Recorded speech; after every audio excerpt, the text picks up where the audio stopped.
सुप्रभात बच्चों, कैसे हो आप सब। आज मैं आपकी फुलवारी शुरू करने जा रही हूँ, जिसमें फर्स्ट चैप्टर है कहानियों की कहानी। एक दफा एक राजा था। राजा के थे लड़के तीन, तीनों एक निकम्मे थे, तीनों जुड़वा जन्मे थे। बुद्धू एक से एक थे बढ़के, जामुन ढूंढे आम पे चढ़ के।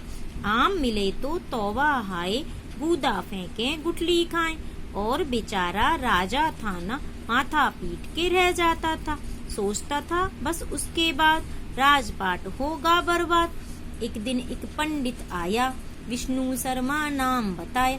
बोला ए शक्ति महाराज, ब्राह्मण हूँ पर काम न काज, क्या कोई सेवा कर सकता हूँ।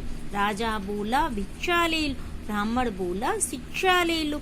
मतलब राजा चौंक के बोला, ब्राह्मण हंस के धीरे से बोला, मुफ्त नहीं कुछ लेता मैं, पूंजी मेरे पास बहुत है पर वह पूंजी खा नहीं सकता। एक बार कौन था? एक बार एक राजा था। राजा के 3 लड़के थे। तीनों ही कैसे थे?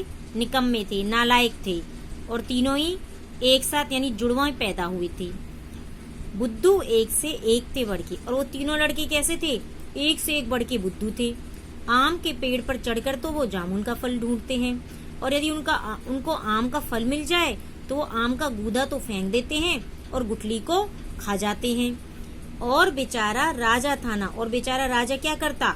उनके इस तरह से वो निकम्मे थे, इस तरह के काम करते थे, इस तरह का व्यवहार देख करके बेचारा राजा माथा पीट के रह जाता और सोचता रहता कि उसके बाद मेरा ये राजपाट तो बर्बाद हो जाने को है, क्योंकि मेरे तो तीनों लड़के नालायक निकले। अब एक दिन उस राजमहल में कौन आया? एक दिन एक पंडित आया, जिसने अपना नाम विष्णु शर्मा बताया और बोला, ए शक्ति महाराज, मैं ब्राह्मण हूँ पर मेरे पास कोई काम काज नहीं है, क्या मैं आपकी कोई सेवा कर सकता हूँ? तो राजा बोला कि भिक्षा ले लो। अब राजा उसको भिक्षा देना चाहता था।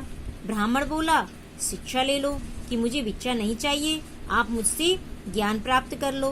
तो मतलब राजा बड़े चौंक के बोला। ब्राह्मण हंस के धीरे से बोला कि मैं मुफ्त में कुछ नहीं लेता हूँ, पूंजी मेरे पास बहुत है पर वह पूंजी खा नहीं सकता। मेरे पास धन तो बहुत है लेकिन मैं धन को खा नहीं सकता। तो बच्चों, यहाँ तक ये पाठ समझ में आ गया होगा। धन्यवाद।